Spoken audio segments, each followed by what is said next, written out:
Me excuso, creo que tuvimos un problema en la transmisión. La señal no está...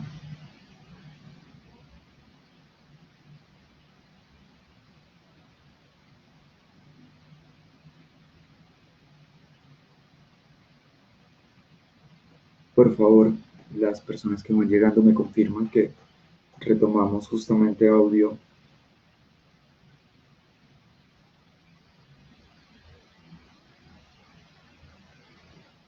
y video.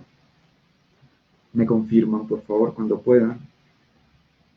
Justamente si tenemos audio y video. Audio y video bien.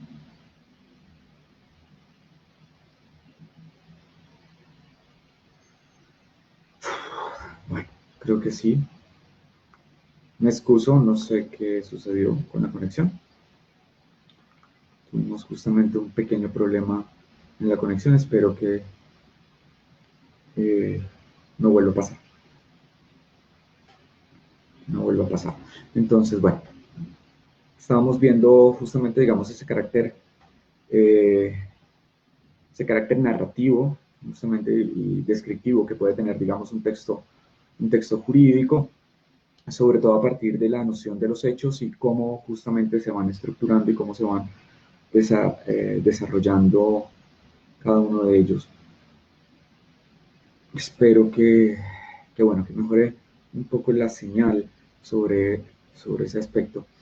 Igual me gustaría mucho que compartiéramos, digamos, algunas de las cosas que justamente han tenido que enfrentar también, digamos, en este desarrollo y qué complicaciones están en la redacción de los hechos,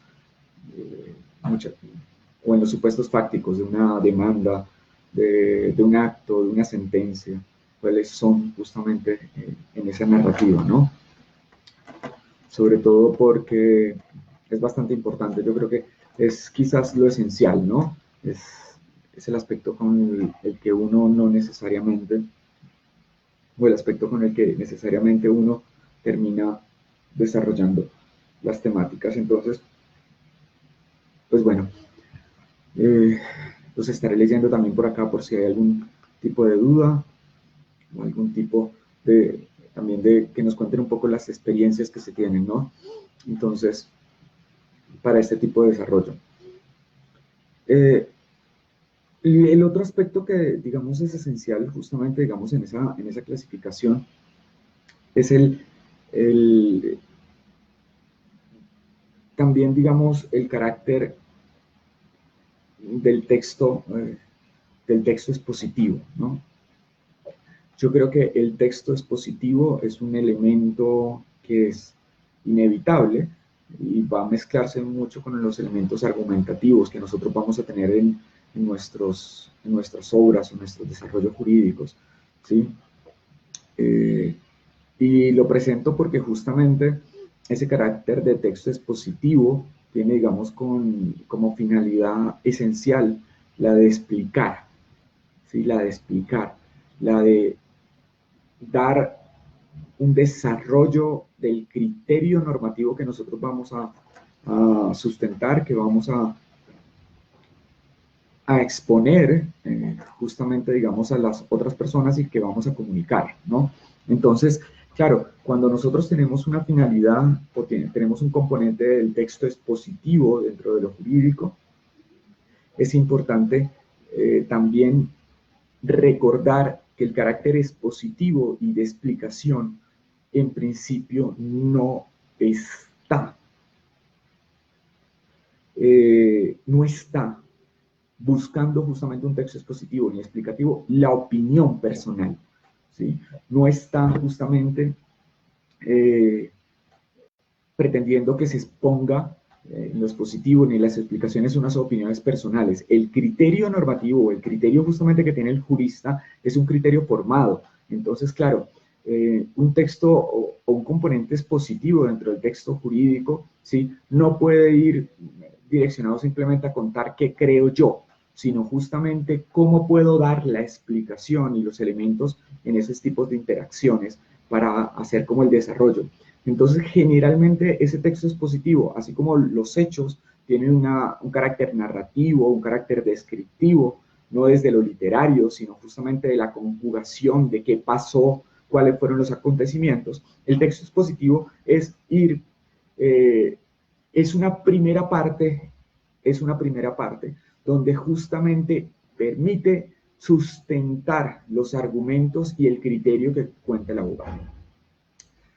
Importante, por favor, importante en ese texto, ¿sí? También justamente dar a conocer las conceptualizaciones que son básicas y que van a ser empleadas en el desarrollo. Y acá, en el carácter expositivo de los textos expositivos, yo creo que hay una noción clarísima, pero importante, que no se nos debe olvidar, y es para quién escribimos. Cuando yo expongo un tema, quizás incluso es lo primero que uno debe hacerse, y a veces uno comete justamente este tipo de errores, preguntarse para quién va dirigido, a quién voy a hablar, con quién voy a comunicarme, ¿sí? Y entonces eso puede hacer que la exposición sea un poco más extensa, más breve, y no explicar, también dependiendo de la persona a la que me estoy dirigiendo, no exponer, ¿sí? Lo que puede hacer de carácter evidentemente como notorio. Ahí sí, en los hechos ponía una clarificación, y que yo creo que es importante acá que me preguntan una sugerencia para justamente que sea más fácil la redacción de los hechos, es que si en los hechos no puedo olvidar que en principio nada es notorio, ¿sí? Que nada es notorio, ¿sí? Porque yo redacto en muchas ocasiones cronológicamente los hechos.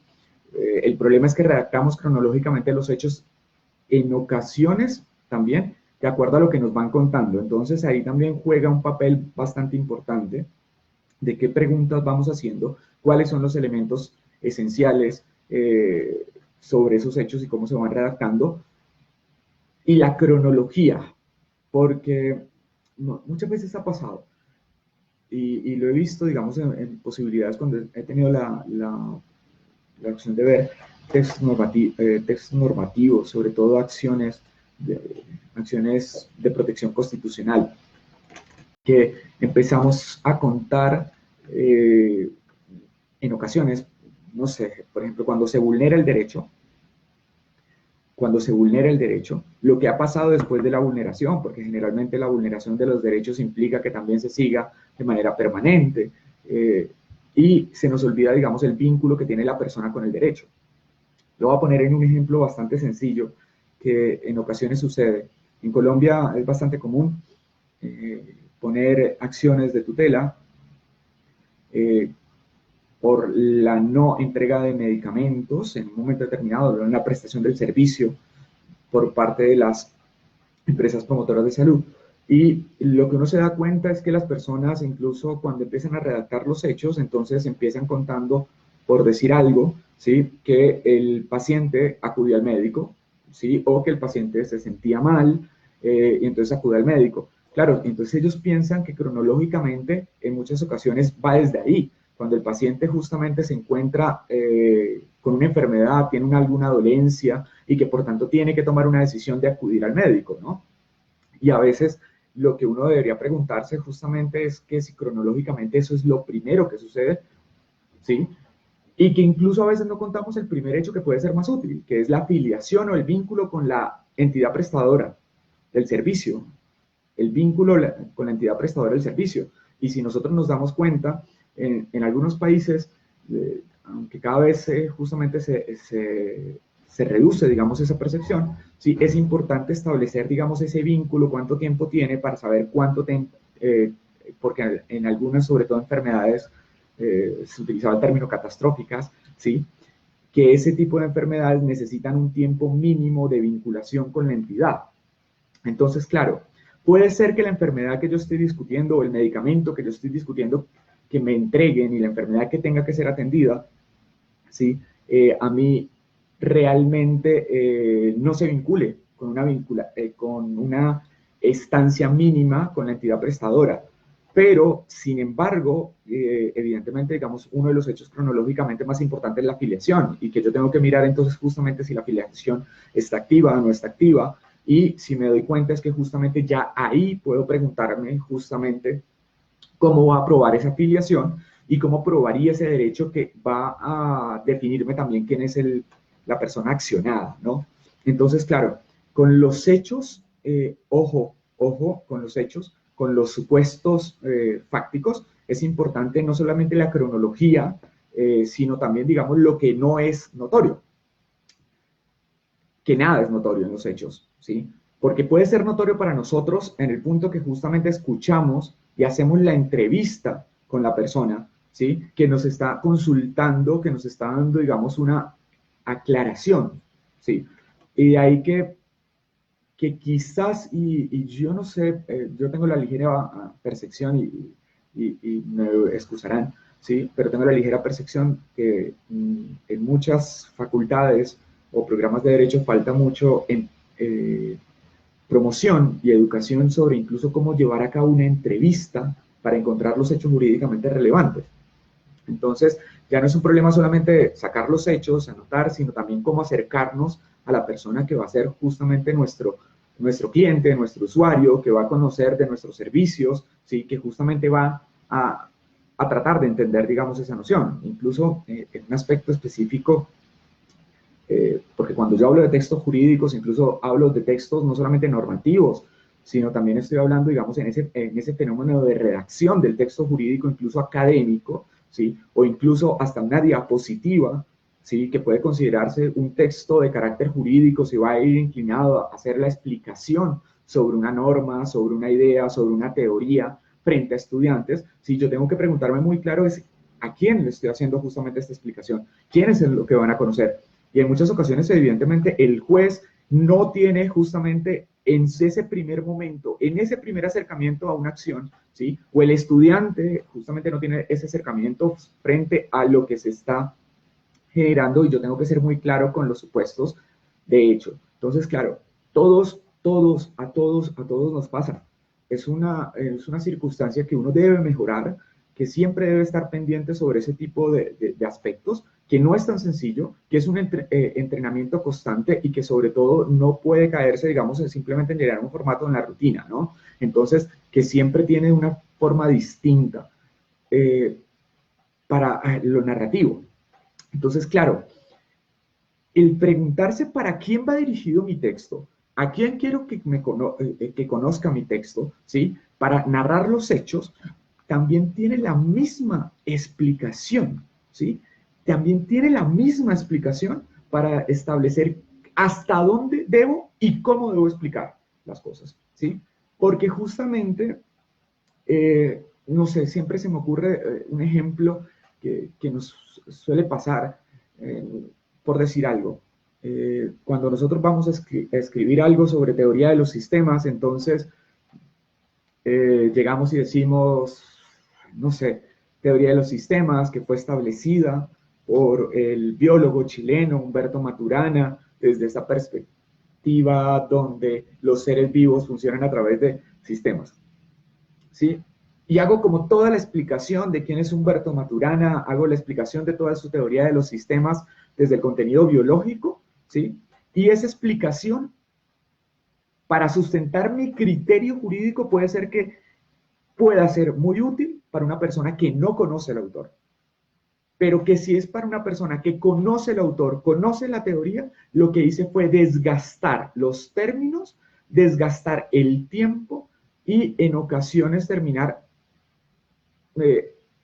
para ser bastante sinceros, aburriendo, digamos, en algunos aspectos, digamos, las estructuras en que se van a presentar. Entonces, claro, yo tengo que preguntarme hacia dónde voy, con quién estoy hablando, quién es mi interlocutor para saber hasta dónde llegan las explicaciones, ¿sí?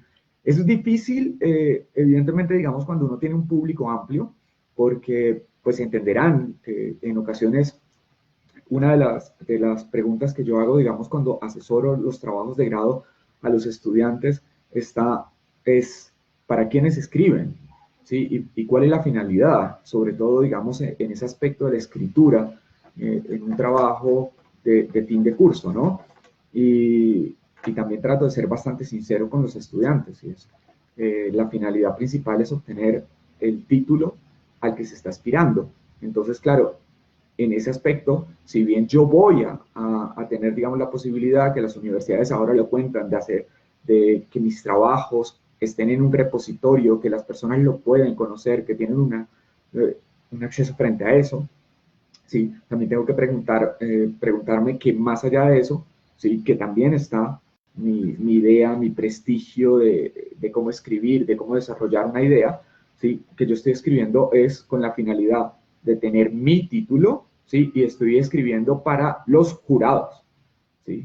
Fundamentalmente, para las personas que van a evaluar, que van a conocer sobre la temática, ¿sí? Que se supone que son expertos en aspectos metodológicos. Igual que suele pasar también cuando uno ve, digamos, algunos textos desde propias, bueno, no tanto quizás en sentencias, porque creo que en sentencias cada vez, bueno, dependiendo del órgano, dependiendo del país, pero uno ve que cada vez deberían ser un poco más cortas y no excesivas, ¿sí? Pero aparte, digamos, veo mucho en los estudiantes cuando hacen sus primeras presentaciones, cuando están terminando justamente sus años de la parte teórica, que van a hacer una demanda y la demanda en sus contenidos explicativos para exponer su criterio, ¿sí? Empiezan incluso, en el caso colombiano, lo voy a decir así, empiezan explicando qué es el Estado Social de Derecho, o empiezan explicando qué es derecho, o empiezan explicando qué es justicia, y empiezan justamente a ir tan atrás y olvidan en algunos aspectos que evidentemente cuando estoy presentando una demanda, ¿sí? Va para una persona que conoce sobre la temática y que lo que puedo hacer es también olvidar que eso puede terminar aburriendo. De ahí que si yo tuviese que elegir, digamos, una posibilidad con ustedes de hacer un trabajo que pudiésemos compartir y las personas que se animen, por favor, háganoslo llegar.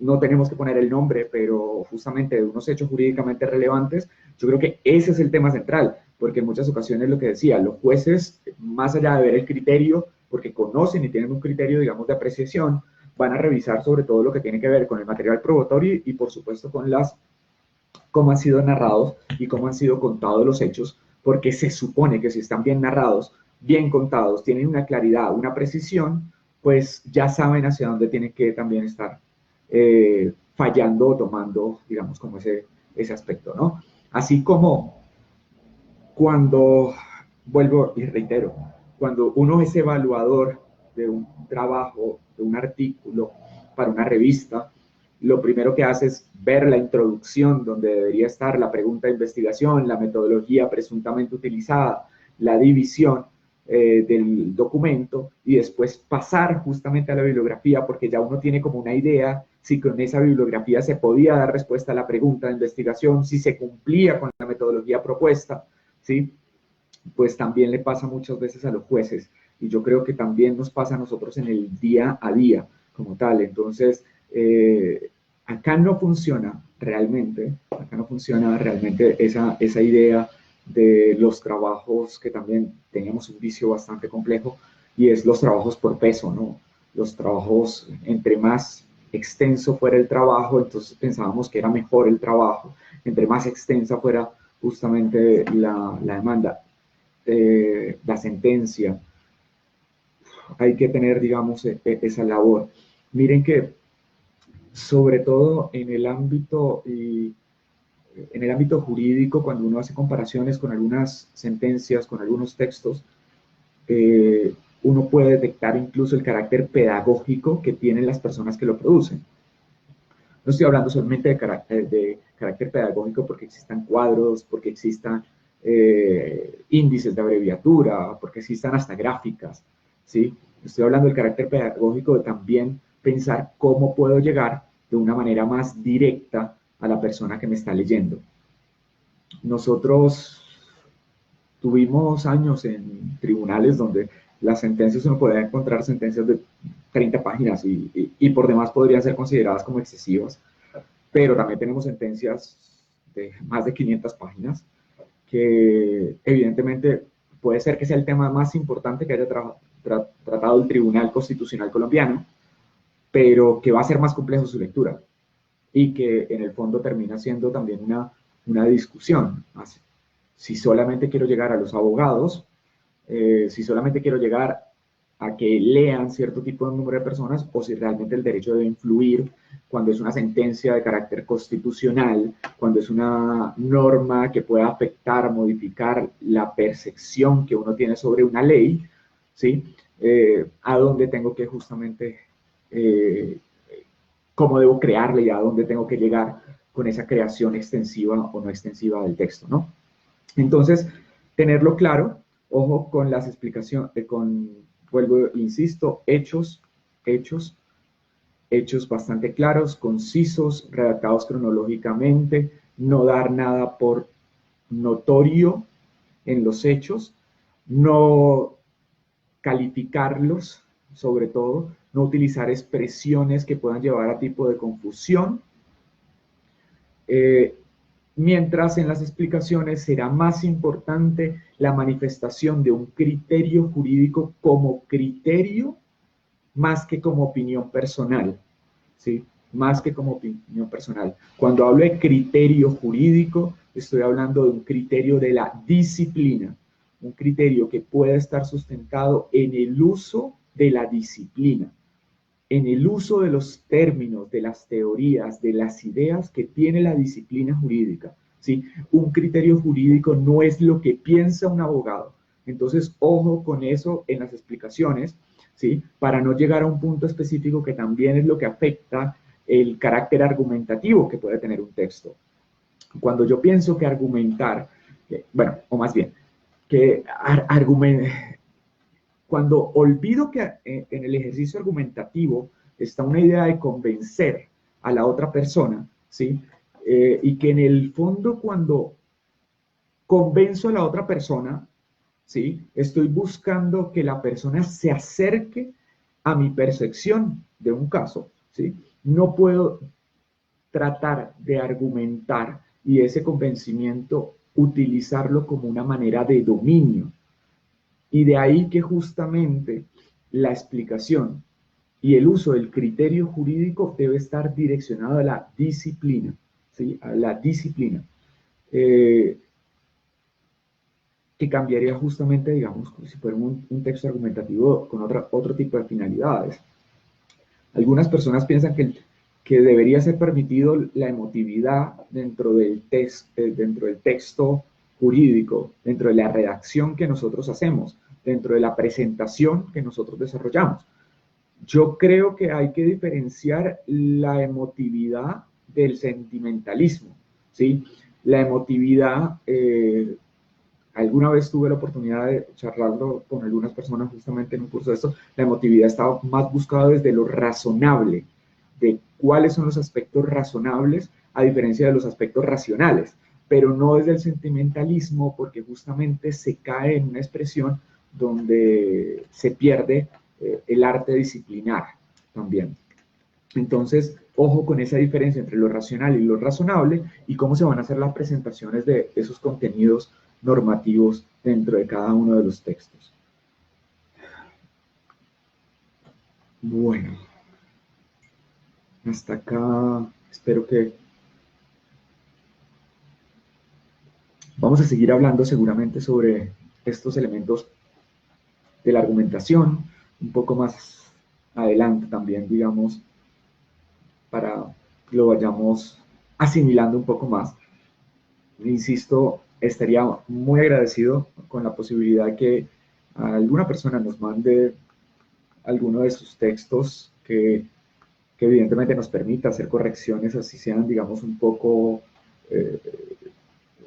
técnico, bueno, no tanto de lo técnico, pero de la redacción para que podamos hacer un ejercicio, digamos, todos en ese ámbito como tal. Entonces, sobre ese aspecto de lo argumentativo, y le recuerdo, estaba tratando de ver, digamos, esa caracterización que hace Bandit de los tipos de texto, ¿sí? Yo creo que esa primera gran clasificación y esa primera gran desarrollo está muy, muy vinculado con la finalidad, mientras los otros textos es también más hacia el público que se está dirigido. Y acá podemos ver un montón de textos que justamente van a ser las temáticas y los desarrollos que nosotros vamos a presentar, ¿no? Llamativo, por ejemplo, en esa clasificación, simplemente para mencionarla. Si hay alguna duda, pues podemos tocarlo, pero, por ejemplo, nosotros tenemos ya hacia el público que va dirigido los textos directivos, los textos científicos. Yo creo que son bastante notorios justamente esas diferencias, ¿no?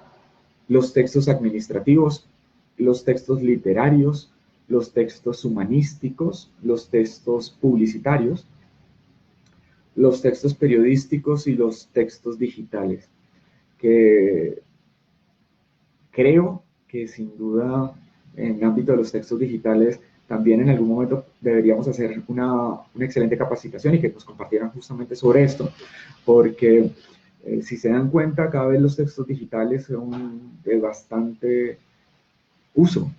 Y cuando hablo de textos digitales no estoy hablando tampoco de los artículos que se publican de manera por las revistas, no solamente en físico, sino realmente estoy hablando de la posibilidad de escribir incluso comentarios, aspectos. Yo lo tocaba con algunas personas en esta época de las redes sociales, en esta época de todo lo digital, la mayor parte de los empleadores terminan no solamente viendo la hoja de vida, no solamente incluso hacen entrevistas donde le colocan a los estudiantes y a las personas que están, bueno, estudiantes recién graduados, cuando empiezan a hacer sus prácticas o las personas que ya han terminado la carrera, en muchas ocasiones les piden que hagan un texto jurídico, hagan una demanda. Eh, pero, pero aparte de que le piden que haga una demanda, que se supone que uno tiene que correr un poco en ese tipo de entrevistas con el tiempo, lo que suelen hacer ahora los empleadores también es revisar los textos digitales, desde las ideas, Twitter, los estados, incluso las propias fotos o las organizaciones que uno está presentando, porque, ojo, un texto también puede ser un texto, uno puede llegar a entender un texto también desde lo visual, ¿no? Totalmente visual. Entonces, claro, ojo con esos aspectos, porque los textos digitales sería muy importante que nosotros pudiéramos tocar sobre eso, y bueno, también recomendación que a veces uno no tiene muy en cuenta ese tipo de redacciones, ¿no?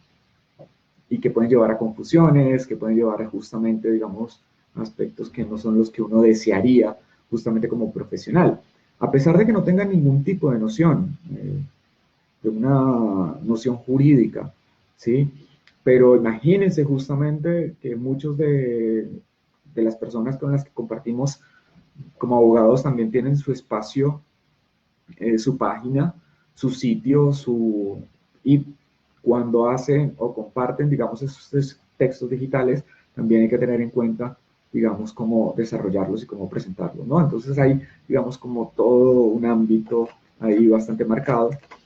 También podríamos hablar en un momento también en los llamados textos publicitarios, que a ver si hacemos tenemos la oportunidad de hacer un diálogo interdisciplinar, porque, bueno, al final también nosotros como abogados terminamos haciendo publicidad, ¿no? Con nuestro trabajo, con el voz a voz, pero también hasta con una simple tarjeta de presentación, con un logo que se elige, la forma hacia dónde va a ir encaminado.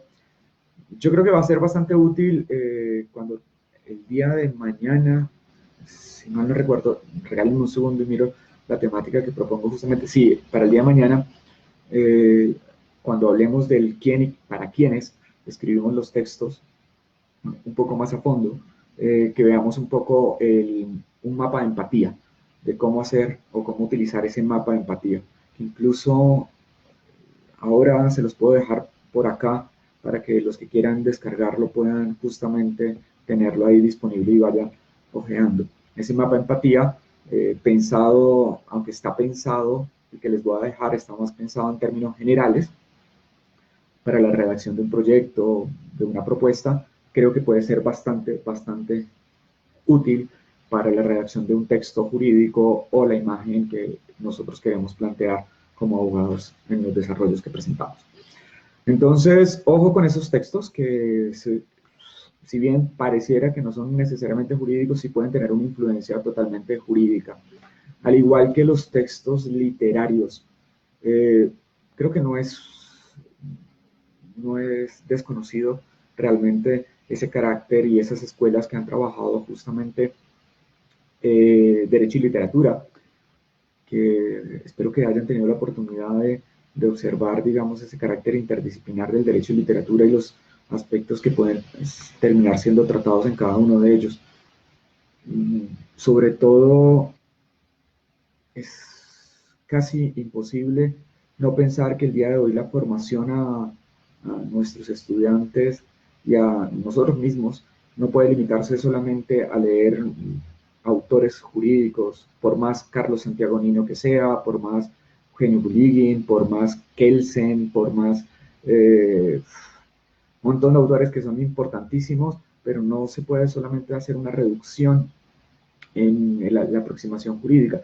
Yo creo que el texto o los textos literarios en la formación jurídica son esenciales también para que el estudiante entienda fenómenos de explicación, de narrar hechos y sobre todo también cuando son textos dialógicos, entender, digamos, las distintas formas de pensamientos y los distintos formas de posicionamiento, ¿no?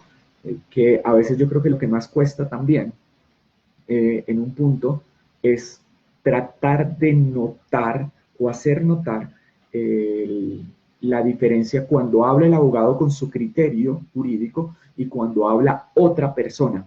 ¿Sí? Otra persona puede ser el propio cliente. Entonces, bastante importante, digamos, que podamos ver esos aspectos que se lo puede dar incluso las obras literarias de teatro u otros autores que pueden generar varios tipos de influencia. Lo que hay que saber diferenciar, incluso contar la historia, es quizás lo más útil. Acá regálenme un segundo para poder leer.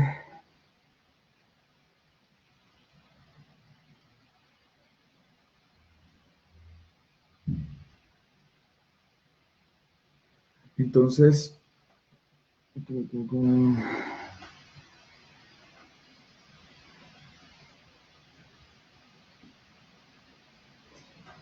bueno, me están haciendo una pregunta bastante puntual sobre el caso de una línea de investigación sobre misiones legislativas. En el caso colombiano hay muchísimo sobre omisión legislativa, ¿no? Que bueno, que también es importante cuando que justamente nosotros podamos desarrollar esa parte de la omisión legislativa. Supongo que en alguna ocasión pude mostrarles algún texto bastante interesante sobre derecho y literatura. Hay una autora que he utilizado mucho con derecho y literatura es justamente, digamos, en el uso del texto clásico de Martha Nussbaum, que es justamente la justicia poética, pero bueno, hace poco justamente sale un desarrollo que yo creo que da pie a esa visualización de la narrativa, bueno, y es una autora que escribe de manera impresionante, muy recomendado, Martha Nussbaum, La monarquía del miedo, que puede ser bastante útil para que lo revisen justamente. Bueno, y autores literarios nos pueden enseñar incluso, o les pueden enseñar a los propios estudiantes cómo organizar no solamente las ideas, sino las puntuaciones. He visto, no sé si es solamente exclusivo, por ahí me podrán decir de los otros países, pero he visto que en buena parte de nuestro país, en buena parte de nuestros países, generalmente se termina hablando escribiendo párrafos muy extensos y sin uso de puntuaciones. Casi en un texto, casi es notorio y evidente en los textos normativos, por lo menos en buena parte de los que he visto, la no utilización del punto y coma. ¿Sí? Como momento para descanso, y sobre todo que tampoco se utilizan mucho los puntos o las señalizaciones de frases cortas. De ahí que cuando me preguntaban sobre los hechos y el carácter cronológico, yo les decía más de 3 renglones en un hecho, seguramente es un hecho que tiene 2 o 3 circunstancias y lo hace un poco más complicado. Vuelvo, insisto, un hecho, cuando estamos hablando de situaciones fácticas, si tienen más de 3 renglones, creo que uno debería repensarse en su redacción, volver a mirarlo, eso sin contar, digamos, las puntuaciones o las señalizaciones que pueda tener. Entonces, ojo con esos aspectos. Cuando hago esta recomendación de esa primera redacción de los hechos, también me he topado con una circunstancia. Como les digo, que una buena estrategia para redactar los hechos es tener un cuadro donde tenga los hechos y en una columna aparte tenga los medios probatorios, que las personas piensan entonces que tiene que haber un medio probatorio, un elemento probatorio distinto por los hechos. Entonces, y no necesariamente tiene que ser así. Un elemento probatorio puede terminar justamente garantizando o mostrando varios hechos, pero tampoco en ese afán de unir cosas con los elementos probatorios, porque justamente puede ser muy, muy complejo. Entonces, para que lo tengan en cuenta. Y algo que yo utilizo mucho en los cursos de redacción que dicto, sobre todo, hay varios autores que a mí me gustan, que ahora más adelante les muestro, pero por ejemplo, que algunos llegarían y dirían, bueno, esto no tiene nada que ver necesariamente con derecho, pero les da una riqueza bastante útil, sobre todo a los estudiantes que están iniciando. Sí, este texto, si lo han podido observar, es de Humberto Eco, Confesiones de un joven novelista. Yo creo que es una manera bastante interesante de incentivar a los estudiantes, y sobre todo en tiempos que se buscan las expresiones, que si uno analiza sociológicamente también, digamos, los aspectos de los usos de las redes sociales, los usos justamente de esos tipos de herramientas, es una forma de expresión. Bueno, puede ser justamente, digamos, un texto que puede ser bastante útil y convocar al estudiante también, digamos, que escriba otro tipo de circunstancias, ¿no? Que la literatura en ese vínculo no solamente va a dar todas esas herramientas que nosotros conocemos, sino también que no olvide cosas. Siempre, y yo lo veo, digamos, con los estudiantes que a veces toman la redacción jurídica o temas de redacción jurídica, o incluso que toman la decisión de estudiar derecho, como muchos grandes escritores terminan estudiando derecho porque tienen la posibilidad de escribir, de desarrollar, digamos, como ideas, hacer una expresión. Pero el estudiante que quiere escribir, o todos los que hemos querido escribir en algún momento, olvidamos que incluso la literatura tiene metodologías para escribir, ¿sí? Entonces, claro, no es una cosa necesariamente intuitiva, no es una cosa que, a veces puede ser que yo llegue a ser un gran autor simplemente desde lo intuitivo, pero lo normal es que no vaya a ser justamente desde lo intuitivo, sino antes al contrario, o sea, que sea más difícil, ¿sí? Entonces, si yo estoy pensando en eso, en ocasiones mi sugerencia sobre todo para las personas que están trabajando pregrado y quieren hacer, digamos, esos temas de redacción, yo les digo, traten de escribir cuentos cortos, pero primero escriban los personajes y eso les da, digamos, una habilidad específica y es tratar de tener varias percepciones, historias. Entonces les digo, bueno, cuénteme la historia y el desarrollo de este personaje, quién es,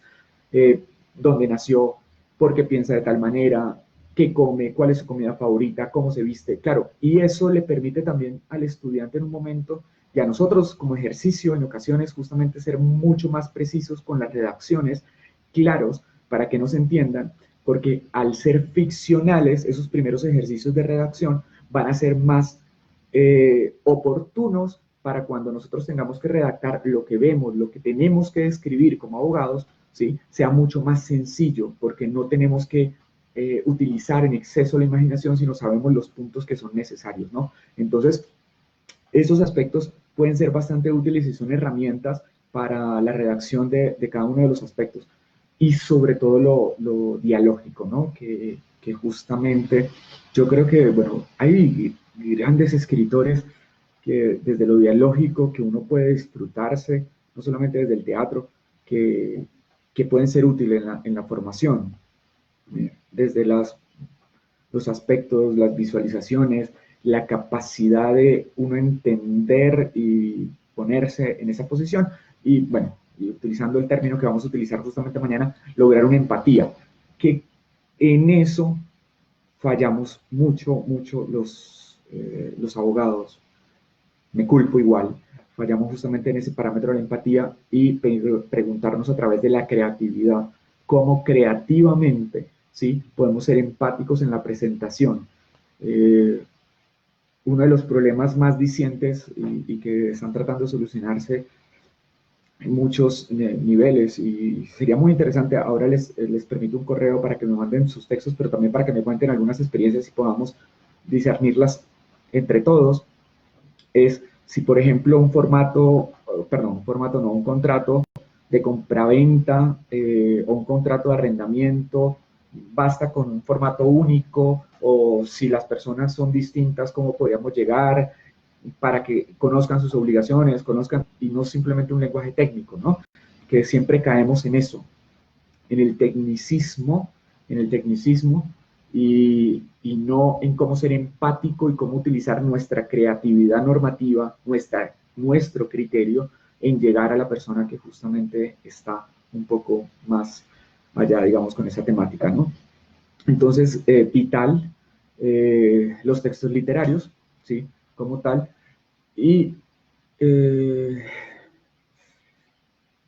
esos textos literarios también, y yo creo que los otros textos, en el directivo es totalmente claro, en los administrativos también, lo que es corto, y tendremos que llegar a eso, y es, estamos llegando a un punto donde las personas no leen más de 3 páginas, en muchas ocasiones. Y eso es lo que también nos tenemos que enfrentar nosotros, sea porque la atención que se viene desarrollando, digamos, en las personas, por videos cortos, por presentaciones por las redes sociales, por cualquier otra cosa, les cuesta mucho estar mucho tiempo pendiente, pues imagínense, mucho más tiempo les puede costar en la lectura. Y si a eso le sumamos que en buena parte de nuestros países hay congestión judicial y en los trámites, pues hace más complicado justamente lo que nosotros estamos desarrollando, ¿no? Entonces, ojo con ese qué quiero contar, ¿cierto? ¿Qué estoy contando? ¿Cómo lo voy a contar para que sea bastante útil y bastante sensato? Yo creo que esa es la palabra, desde la creatividad y desde la generación de empatía con la persona que lee. Entonces, buscar, digamos, como ese tipo de cosas que también puede ser un ejercicio bastante útil, sobre todo con lo de los hechos. Yo sigo insistiendo mucho con los hechos y con esas primeras partes de las explicaciones justamente por la temática de hoy. Si estamos hablando que los hechos tienen que ser de 3 renglones, ¿sí?, tratar de hacer síntesis y resumen.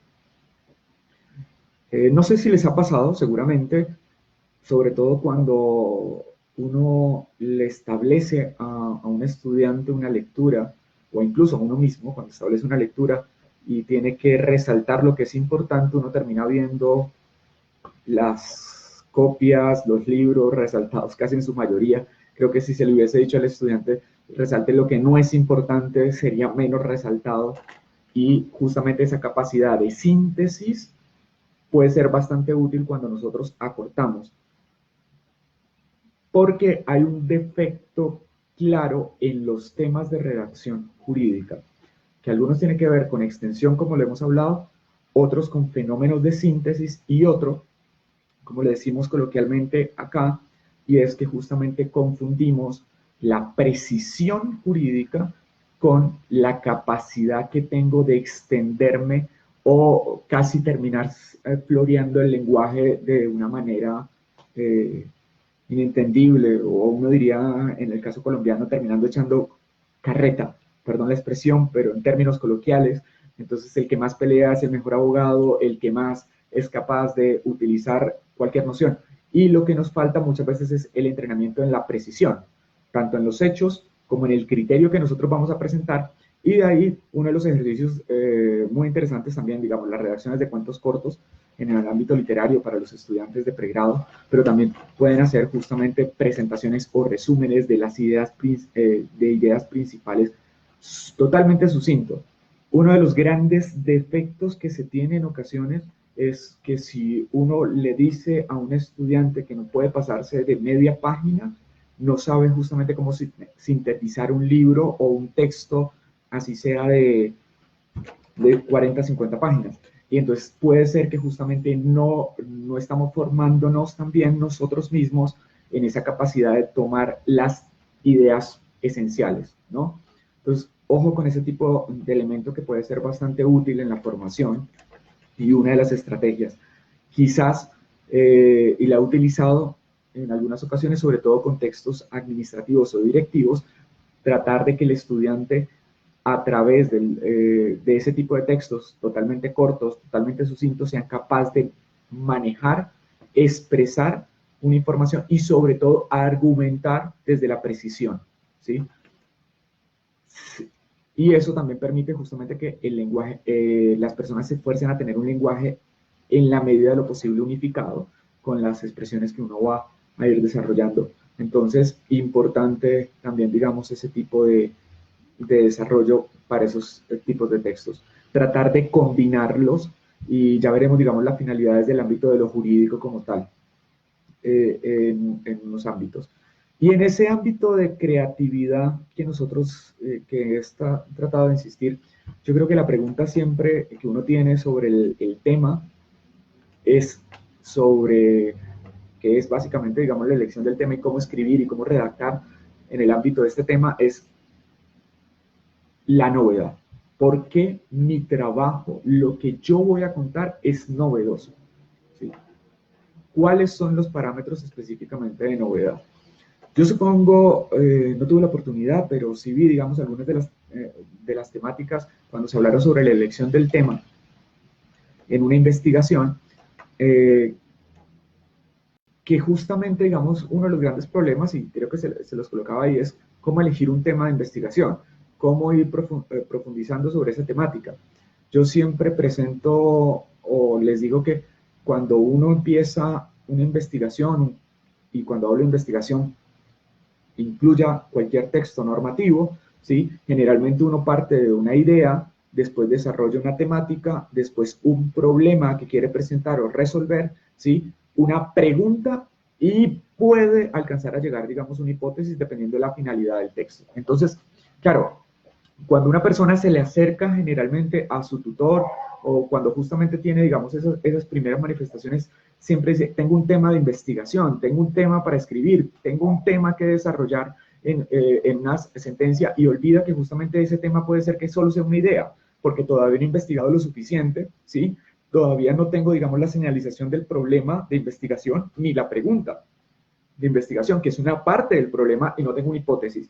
Cuando yo tengo justamente el desarrollo de una sentencia, ¿sí? Seguramente los hechos, lo primero que me hacen justamente los hechos de una sentencia es identificar que puede existir una idea sobre lo que yo tengo que fallar, ¿sí? Que me lo delimita justamente también ya cuando estoy empezando a ver los elementos probatorios, la temática y el problema de investigación para después tener una pregunta cuando me responden esa demanda, ¿no? Con la contestación, que nosotros en términos jurídicos lo hablamos de litigio, pero si hacemos el comparativo en el ámbito de la investigación, en el ámbito de un litigio, termina justamente centralizándose el juez que tiene que decidir el caso, cuál es su pregunta de investigación, cuál es el tema que ya no el tema, sino la pregunta que se le está haciendo sobre quién posee el derecho o cómo se debe ejecutar, digamos, ese derecho. Entonces, claro, ahí es donde empieza justamente a vincularse como todo ese desarrollo. Para algunas personas termina siendo un poco más complejo también. No se les vaya a olvidar, sobre todo a los que nos gusta un poco la filosofía. La filosofía del derecho, por ejemplo, esa tesis de las corazonadas judiciales, que uno podría decir, bueno, ahí está claramente presentado el fenómeno de la hipótesis. Cuando hablo de las corazonadas judiciales, sobre todo tiene que ver con los estudios de los realistas norteamericanos sobre este tipo de trabajo. Pero todo esto tiene una razón de ser, y la razón de ser es que yo escribo con una finalidad, y es la novedad de lo que yo estoy haciendo, en lo que yo estoy presentando, en mi sustento, en el desarrollo, como lo estoy haciendo. Yo les diría, por ejemplo, y este aspecto de la novedad, tómenlo, por favor, con pinzas, ¿sí? Porque generalmente cuando nosotros hablamos de novedad está muy, pero muy, muy vinculado a la investigación. De preguntarse un tema, ¿sí? O una pregunta de investigación novedosa. Entonces, yo sí creo, e insisto, que lo podemos utilizar, así como estábamos hablando hace un momento, para incluso la generación de una sentencia o cualquier tipo de redacción jurídica, ¿sí? Pero lo va a presentar un poquito justamente desde la investigación, y ahí nos vamos, lo vamos vinculando con los otros aspectos. La novedad, ¿sí? Sinceramente, uno podría reducirlo a 3 aspectos. Creo que uno no puede pensar más allá de la novedad en 3 aspectos, sobre todo en una investigación, ¿no? Creo que justamente tuvieron la oportunidad de ver que una de las partes de la investigación tiene que ver, cuando uno hace un proyecto de investigación, tiene que ver lo que se conoce como justificación. Cuando a mí me preguntan cómo hacer una justificación en un proyecto de investigación, les digo, respondan porque su trabajo es novedoso. Y de ahí que justamente les insisto que la novedad solamente está en 3 aspectos. Y también un parámetro importante, ¿no? Que miren que también puede ser aplicado justamente en otros textos normativos. Entre más extensa sea la justificación, menos novedoso es el trabajo que uno está haciendo.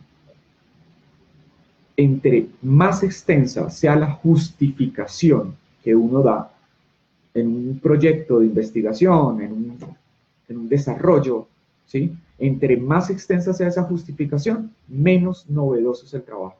Y si menos novedoso es el trabajo, pues evidentemente menos puede aportar. No quiere decir que no aporte, pero va a aportar menos a lo que uno esperaría justamente, digamos, como trabajo o como presentación. Entonces, tener muy en cuenta, digamos, eso, sobre todo en la justificación, uno lo ve, incluso pensando un poco, cuando uno tiene que demostrar, uno presenta una demanda, lo va a poner en los términos colombianos, de una acción de inconstitucionalidad, y resulta que la Corte ya ha conocido sobre ese tema, pues tiene el problema de que tiene que demostrar que no hay cosa juzgada. Si justamente no hay cosa juzgada, porque realmente no hay una sentencia sobre la temática, pues uno simplemente lo manifiesta. Y quiere decir que ya su trabajo es novedoso. Pero si ya hay un pronunciamiento por parte de la Corte sobre la misma norma que nosotros estamos tratando de demandar, en el caso colombiano, pues yo voy a tener un aspecto que se llame ausencia de cosa juzgada, y tendré que extenderme para demostrarle en la medida que sea más complejo o no. Pues igual, entre más me justifique, menos novedoso es mi trabajo, y posiblemente menos tenga para aportar. Menos tenga para aportar. Las 3 tipos de novedades, para que no se me vayan a olvidar, los 3 tipos de novedades, o los 3 tipos de lo que nosotros podemos justificar como novedad, es a través del tema,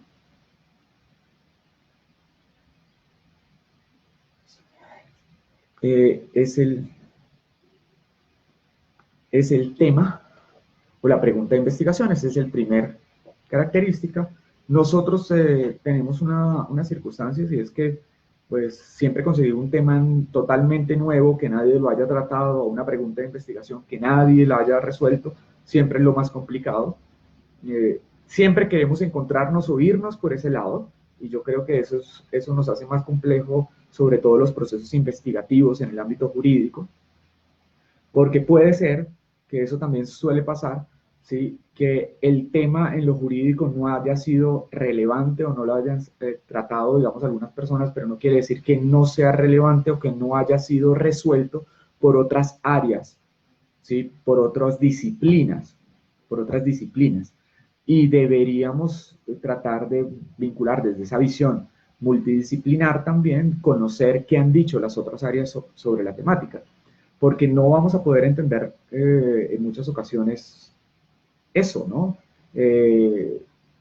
Pues, o sea, ¿por qué no ha sido tratado por el derecho? Porque de pronto justamente lo ha resuelto otra persona, otra disciplina. Entonces, claro, es importante que el tema o la pregunta de investigación pueda ser profundizado hacia dónde vamos, ¿no?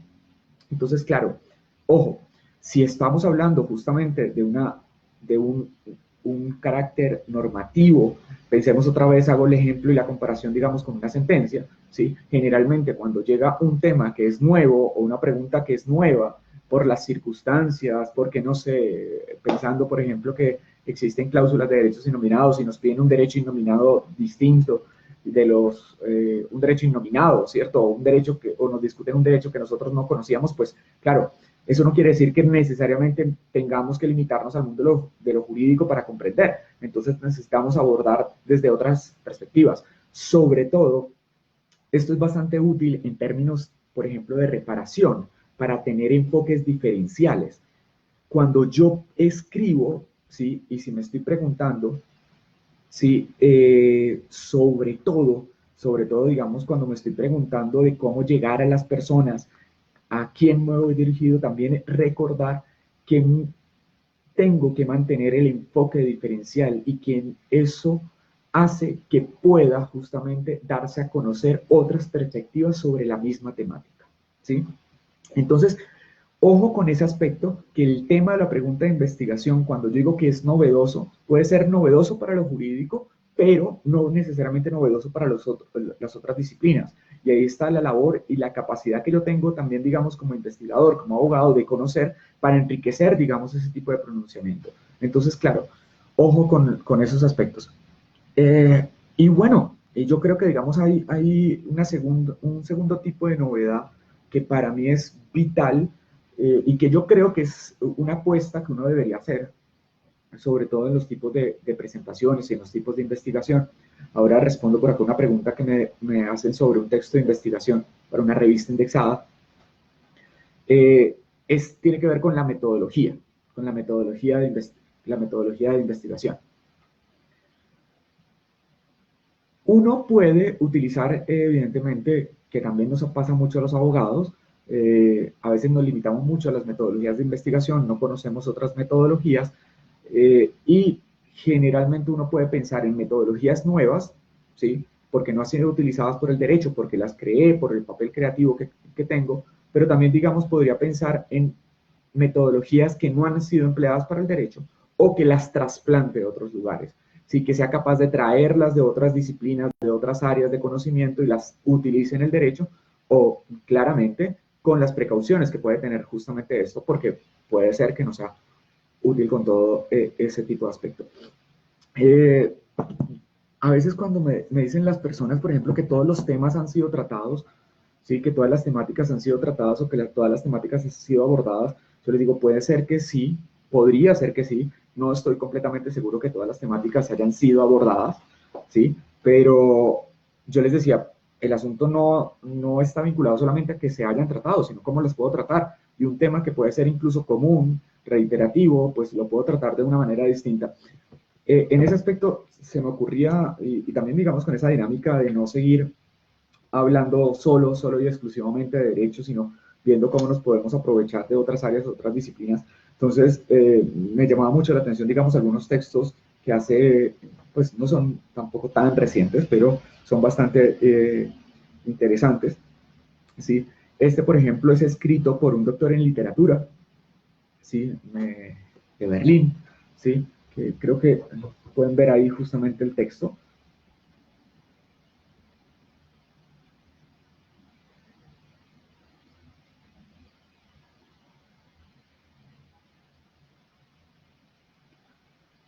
Lo vieron, espero que hayan podido ver el texto.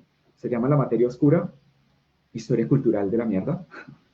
Eh, es una persona que habla de literatura, pues es una persona que es doctor en literatura, perdón, autor de diversos libros, pero lo hace, digamos, desde una perspectiva de los relatos, ¿sí? Entonces, claro, un tema que puede ser coloquial, un tema que uno dice, esto es imposible sacarle un trabajo investigativo. No, no, no, esto no es un libro de opinión, es un texto donde justamente empieza a conseguir relatos para hacer el análisis y los desarrollos sobre esto. Este es otro texto que yo creo que puede ser bastante provocador. Es de un doctor en fisiología de la Universidad de Buenos Aires. A mí me llamó mucho la atención. No nos escandalizaremos realmente por esto, pero que puede ser bastante útil. ¿Sí? Es un texto donde el filólogo, ¿sí?, hace un trabajo y se preocupa realmente por hacer una narración de un tema que puede ser cotidiano, de un tema que puede ser justamente que algunos pensadores lo pensarían incluso hasta gracioso, pero lo hace en un manejo investigativo que las personas que tengan la posibilidad de ver el texto, justamente lo primero que hace es planteamiento, cuál es la metodología que va a utilizar, va explicando y va narrando cada uno de los ámbitos. Entonces, claro, o sea, el asunto no siempre está solamente en elegir un tema novedoso, sino cómo lo voy a abordar de manera distinta desde mi área, cómo lo voy a desarrollar para presentar, digamos, aspectos que puedan ser distintos a lo que venían presentando las otras personas o que justamente pueda tener la rigurosidad académica. De ahí que lo que les decía, el criterio jurídico no es un criterio personal, es un criterio disciplinar. Y yo puedo hacer relatos de manera distinta y conjugadas frente a ese tipo de circunstancias. Ahora, el tiempo se me va agotando un poco, entonces voy a hacer una pequeña noción sobre esto porque sí me parece muy importante la pregunta que me están haciendo también sobre recomendaciones en publicaciones de revistas indexadas y a ver si puedo dar, digamos, como ese tipo de respuesta. Otro tipo de novedad es por la labor o actividad, es decir, que nadie había desempeñado, nadie había desarrollado esa labor antes. Generalmente son labores de recopilación de información que puede ser bastante útil. Es un poco más complejo. A veces las personas consideran que eso no es investigación, cuando no hay ni siquiera una utilización de unas conclusiones o de una expresión, solo el mero trabajo recolectivo, ¿sí? O la actividad de recoger, evidentemente no es investigación, pero sí lo hago justamente a través de cierto tipo de metodologías al momento de presentar esa información que estoy desarrollando. Entonces, claro, yo les sugiero sobre todo, y es el punto que, y para mí personalmente, que creo que no tengo la imaginación que quisiera, ¿sí? Sobre todo con los temas y las preguntas de investigación. Quisiera, hay muchos autores que tienen una imaginación mucho más amplia, es la metodología, porque justamente eso nos lleva también a lecturas de otras áreas de conocimiento. Siempre lo explico de una manera muy sencilla con esto. A veces los grandes autores del derecho y de nuestra época, que uno puede verlos, digamos, cómo sus aportes han sido tan importantes y vitales, están vinculados con el hecho que traen o exportan, ¿sí?, o trasplantan, si quieren utilizar ese término de trasplante legal, trasplantan metodologías de otras áreas de conocimiento. Entonces, uno puede empezar incluso desde el propio Savigny, cuando habla justamente de las maneras de interpretación o los elementos interpretativos en su texto clásico. Uno se da cuenta que no son una invención específicamente de Savigny, son unos usos de las hermenéuticas, es un uso de la hermenéutica y no de la hermenéutica exclusivamente jurídica, sino que se trae y se utiliza para nosotros y pues a la época seguimos utilizando en muchos aspectos. La teoría de la argumentación y la teoría del discurso, un autor como justamente Robert Alexy, teoría del discurso, pues evidentemente no es una teoría del discurso necesariamente desde lo jurídico, sino fue un jurista que le interesó, le llamó la atención justamente la filosofía y algunos aspectos de filosofía lingüística y lo trae al derecho. Eso sin contar, por ejemplo, todos los aspectos que ha tenido, se han desarrollado en escuelas como la filosofía, en la Escuela Analítica de Buenos Aires, que han utilizado muchos aspectos hermenéuticos, lingüísticos, de la propia filosofía analítica, desde la lógica, Derecho y Literatura de Martha Nussbaum, que ya tuvimos la oportunidad de hablar, el análisis económico del derecho, ¿sí? ¿Cuál otra? A ver, yo sé que en este momento se me pueden ir algunos, pero si nos damos cuenta y empezamos a pensar un poco, quizás la salida, sí, la salida sobre una novedad en el mundo de lo jurídico, evidentemente no lo vamos a encontrar solo y exclusivamente desde lo jurídico, lo vamos a encontrar también en esa posibilidad que seamos de adaptarnos a nuestro medio, adaptarnos a otros tipos de disciplinas, de vincular de manera multidisciplinar, pero también, digamos, de una manera bastante sensata, ¿no?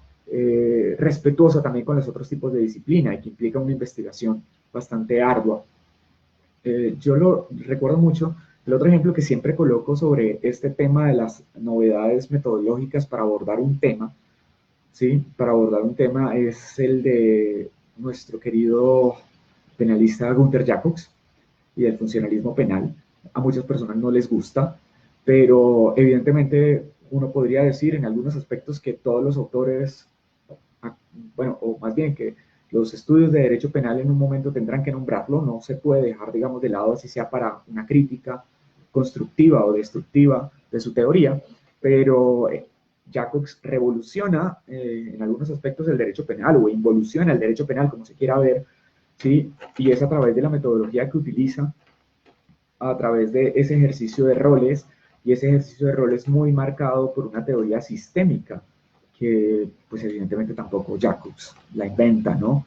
Es un autor como generalmente lo que se ha manifestado es que Jacobs utiliza a Luhmann, a Niklas Luhmann, sociólogo, que trabaja también teoría de los sistemas, que tampoco es el único autor que trabaja teoría de los sistemas, y que Luhmann, desde la sociología, ha reconocido en un par de ocasiones justamente que fue leyendo y conociendo a los avances o las propuestas del profesor chileno Humberto Maturana sobre sistemas en biología, que se le ocurrió la posibilidad de aplicar, digamos, esas nociones también a la sociología, a los niveles sociales, ¿no? Anecdótico, sobre todo cuando tengan la oportunidad de leer, o si ya han tenido la oportunidad de leer a Humberto Maturana, se van a dar cuenta que cuando le han preguntado sobre esa compatibilidad de la teoría de los sistemas en ámbito biológico y en ámbito social, él se niega. Y que alguna vez vi en una entrevista que le hacían justamente que él le ha pedido, casi rogando a Luhmann que deje de decir que su teoría de los sistemas, la teoría de Luhmann, es extraída de Humberto Maturana, porque se me está ofendiendo en mi teoría, en mi presentación, porque yo no quería decir nada de lo que él ha dicho. Pero bueno, a Luhmann le sirvió en la sociología, a Jacobs le sirvió en el derecho penal, y quizás justamente a nosotros nos pueda servir es leer otras cosas desde no solamente la tecnificación. Y es lo que nos sucede.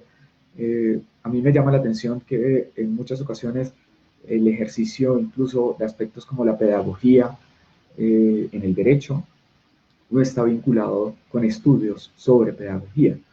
Entonces, claro, nosotros en derecho muchas veces nos acercamos a las temáticas desde una visión bastante limitada y también eso nos afecta en los tipos de producciones que tengamos. Bueno, por acá José me escribió una pregunta que quisiera responder en estos minutos que nos quedan por la sesión de hoy. Hemos hablado varias cosas y es sobre voy a tratar de leer cuál es la recomendación a la hora de redactar un texto de investigación o paper para una revista indexada si la mayoría vienen en redacción académica compleja y no siempre están dirigidas al público en general, sino académico. Mi área es la pedagogía y didáctica jurídica y bueno, mecanismos alternativos, resolución de conflictos.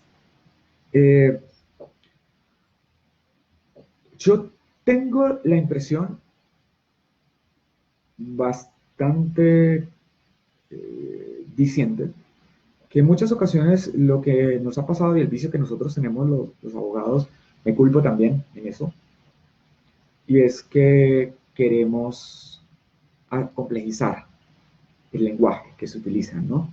Y entonces al querer complejizar el lenguaje que se utiliza, eso también, las expresiones y lo que llevamos. Y por supuesto, en algunos aspectos, las revistas y las indexaciones se han llevado a eso. En el caso de buena parte de ellas, pues entonces, claro, casi se utiliza el término confunde reinarás, pero también hay que tener unos límites. Cuando yo insisto, digamos, en esa pretensión, sobre todo de llegar al público general y preguntarse a quién va dirigido, evidentemente cuando yo elijo una revista indexada, cuando yo elijo por qué justamente publicar en esa revista, también sería muy importante mirar la selección del público, las personas que están publicando, las personas que más o menos están leyendo, para saber, digamos, qué tanto me conviene a mí publicar en esa revista. En el sentido que siempre está el dilema, sobre todo en los docentes e investigadores, que el dilema entre los docentes y los docentes e investigadores justamente es que si no publico, pues hay como la presión sobre esa no publicación, porque algunos dirían, pues no existe si no hay publicación como docente, por más de que sea un gran docente, ¿sí? O en su defecto, además, que no puedo publicar en cualquier tipo de revista porque evidentemente me exigen en las labores académicas que sean unas revistas de carácter indexado, ¿no? Entonces, claro, ese es un dilema bastante claro y la recomendación esencial es primero empezar a mirar también cuál es el enfoque, cuáles son las directrices de las revistas. Yo espero que esta semana, que también tengo una de las intenciones que tengo, es que esta semana no solamente tengamos esa oportunidad, sino quiero invitar a algunos editores de revistas de acá de Colombia para que nos compartan también, digamos, y podamos hacer como unas recomendaciones sobre algunos aspectos de lo que miran, de lo que van desarrollando, pero lo que yo les diría en la oportunidad que tuve justamente de ser editor de una revista jurídica es que sí debería ser muy importante el enfoque que le estoy dando, los parámetros y no solamente las normas de autor.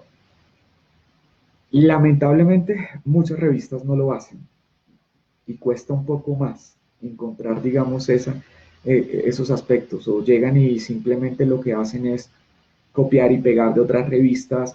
Entonces se dice público especializado como abogados, pero no dicen. Entonces le toca a uno empezar a mirar también aspectos como quiénes son los que están escribiendo, quiénes son los lectores más o menos habituales sobre las revistas, y eso permitiría también, digamos, tener un parámetro de cómo voy a escribir, ¿sí? Cómo voy a llegar, digamos, a esos aspectos. Y por supuesto, importante, en las revistas, que eso también lo cuentan todos, los pares evaluadores.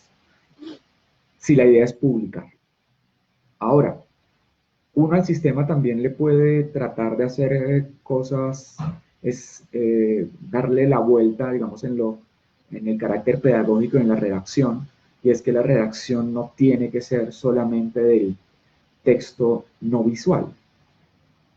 Yo lo que hago como sugerencia, y en muchos de mis textos lo hago incluso en publicaciones, es tratar justamente de colocar muchas tablas o gráficos, que eso puede facilitar y también lo que me he dado cuenta, porque trato de hacer retroalimentación con los estudiantes, es que les sirve a ellos para encontrar qué son los aspectos claves.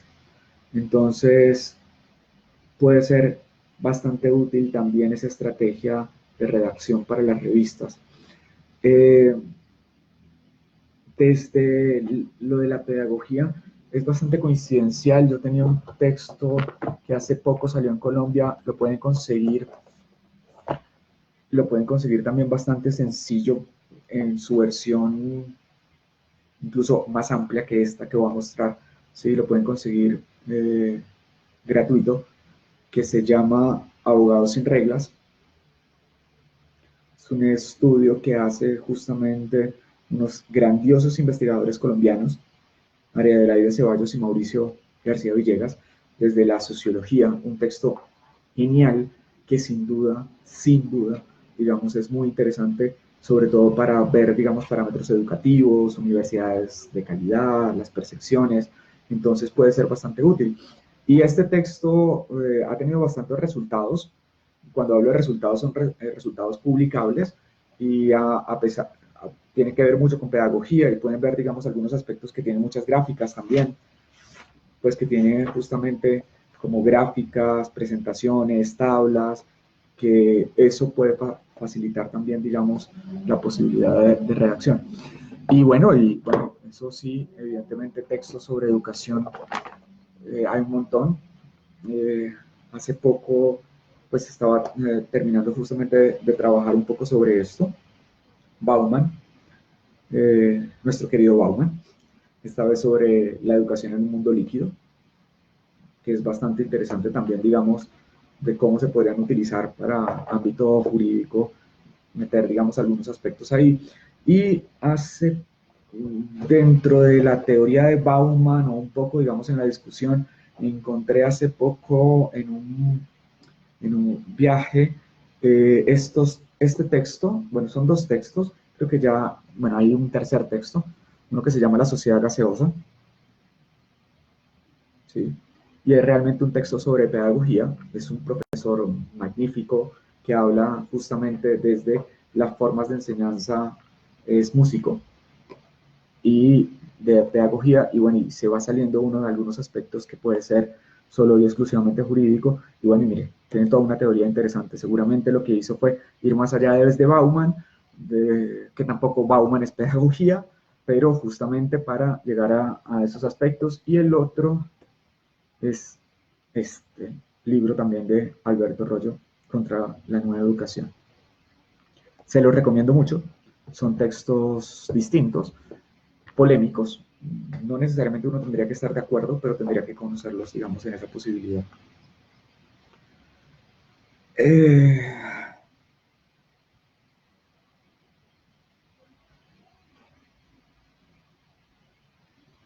Ahora me hacen una pregunta. Yo lo que hablaba mucho es que el estudio del derecho tenemos que abordarlo desde lo multidisciplinar también, ¿no? Desde la pedagogía, desde varios tipos de aspectos y buscar justamente esas nociones que van más allá solo de lo jurídico. Además, porque cuando he tenido la oportunidad de hacer un poco de investigación sobre historia de la enseñanza del derecho, es bastante complejo tratar de pensar, eh, es bastante complejo pensar que no hemos cambiado mucho desde la época medieval en la forma de enseñanza en algunos sectores. Entonces, si uno se pone a pensar justamente que seguimos siendo medievales en la forma de enseñanza, en la pedagogía, eh, en la forma de acercamiento frente al derecho, ¿sí?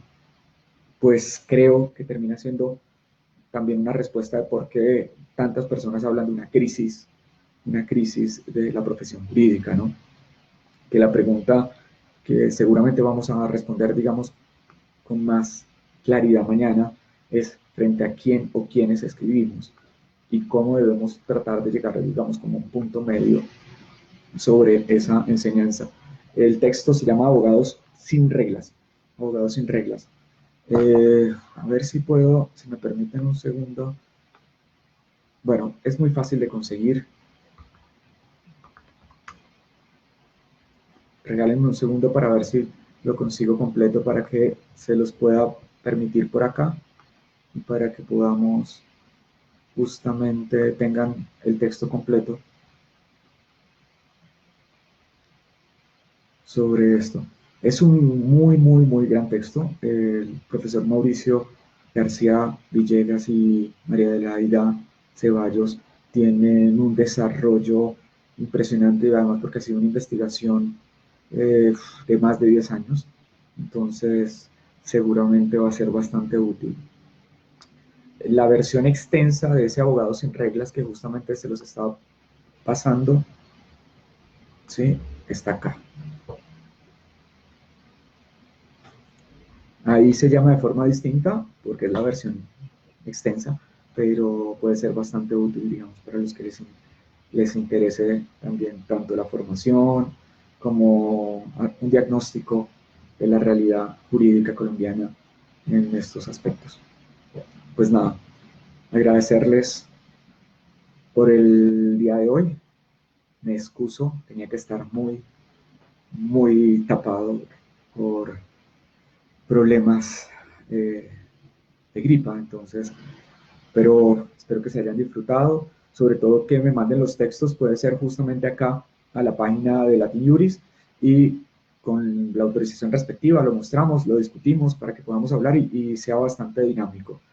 Creo que lo más importante es que recuerden que esto es un ejercicio mancomunado y pues nada, a todos muchas, muchas, muchas gracias. Estaremos pendientes para mañana y lo que necesiten. Que estaré ahí pendiente. El de abogados sin reglas sí se los dejé, acá está, ¿no?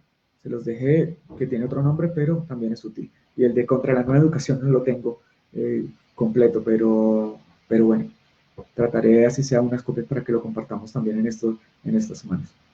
Un fuerte abrazo y una feliz noche para todos, que puedan descansar.